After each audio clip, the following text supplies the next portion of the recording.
Tape's rolling. Welcome. Hey, we're out here at Lake Jennings, San Diego, California.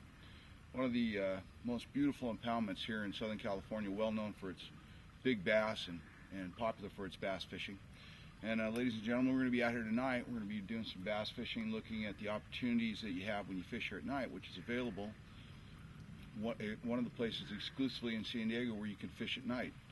And I wanted to give a real quick rundown on what we're going to be fishing with tonight.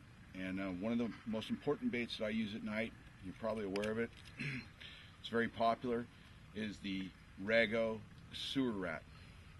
Now this is the original rat, and Jerry Rago came up with this rat. It was one of his original baits. He used it to catch brown trout. Well, big largemouth bass also love the Rago rat.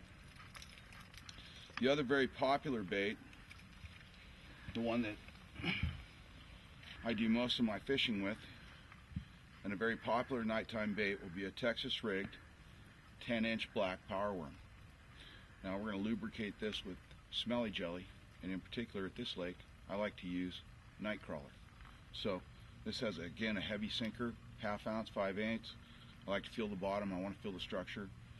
It's a good time to know when I'm going to get a strike. Now I'm fishing heavy line, but I want to emphasize also that one of the items that I use when I'm fishing at this lake is fluorocarbon.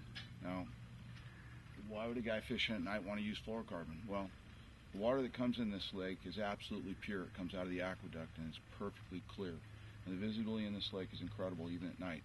And you can see 20 feet just looking down here at the dock. I can see 15, 20 feet down in the water, and so can the fish. So any added advantage that I can have will help me catch fish. Now I like to fish with a Team Daiwa TDX 103. This is a nice reel. It helps me get a powerful hook set. And again, a solid 6.5 foot rod that has a solid backbone. This is 17-pound test, so I'm not fishing with showing thread out here. Okay, these are big fish. We want to set the hook. We want to be aggressive. We want to have the line that we can use to pull them in and out of structure. So you can't fish with sewing thread out here. I don't expect, I don't suggest fishing with anything less than 10-pound test around structure. And if you're out on the high spots and you want to get away with some light line, that's a little different story when you get them in deeper water. So we're going to head on out. Oh, almost forgot. My favorite tool. This is my Team Daiwa 6.3 drop shot rod. And this TDX 103 again is equipped with 8-pound test, and this is the lightest line that I'll use. Again, this is fluorocarbon. This is what I drop down to when a 1/0 Gamakatsu hook. This is a drop shot. Now, I'm going to give you a secret here. Okay, one of the secrets about fishing at night is most of these fish are oriented towards the bottom, and if you'll notice my drop shot, I've got my hook dropped down very close to the bottom, and this is where you want your bait. I'm going to use a 7-inch black Berkeley power worm on this, smothered in smelly jelly. Again, night crawler. Okay, so we're ready to go fishing. Let's go out and see what we can do.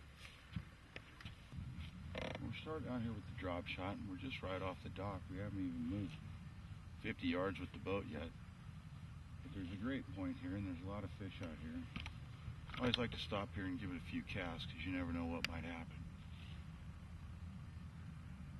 Fortunately, the camera wasn't rolling on my first cast. I threw the Rago rat, hit a tree, spooled my line. The good news is I got the rat back, but we won't be able to use that rod at all tonight. It's out of commission. Got a Bill Dance moment.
That's a general rule of thumb, folks. If you don't get a bite within the first few minutes, let's go ahead and tack up. And let's go to the next spot.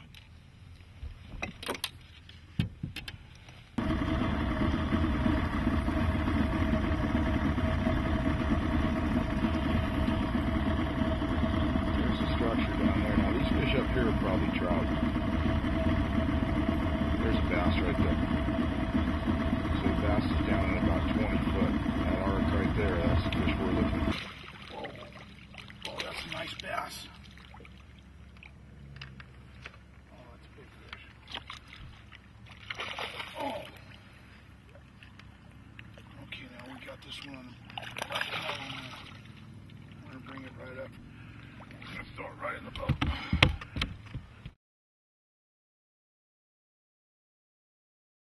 That's all right.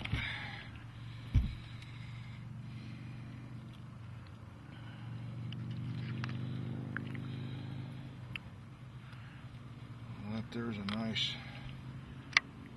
3-pound largemouth bass. And what we were doing is we were dragging that black power worm along the bottom right through where we saw the marks on the bait. And he really ate that thing. He really ate it. So that's a nice fish. That's a typical fish. He's a little on the skinny side. But again, that's a nice largemouth bass. And you can see that mouth. He ate that 10-inch black power worm like it was nothing. We're going to throw that in the live well. We're going to cast out and get another one. Be right with you.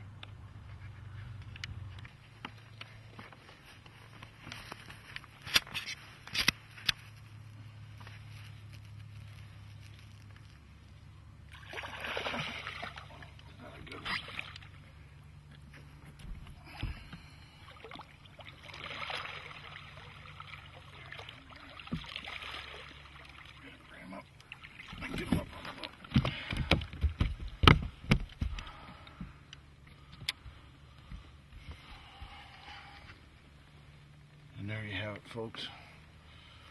Just like that. This is a small male.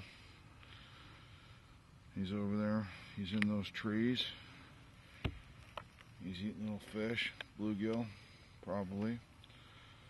This is a smaller male than the one we caught before, but again, a nice bass. And again, coming right off these trees, working off this structure out here. We picked up some bait on the receiver. And again, just a beautiful little bass right there. I'm going to go ahead and drop him in the live well. I want to keep the bite going. I don't want to lose my bite. Well, I want to thank you for joining me. Hope you had a great night out here. This is what you have to look forward to when you come out here to fish Lake Jennings. These fish, again, were in about 20-25 feet. We started out fishing on the shore. We ended up having to work out a little deeper. It's the kind of process that you want to go when you're out here. We hope to see you soon, and look forward to having you out here for another episode of Fishing Lake Jennings at Night. Thank you very much.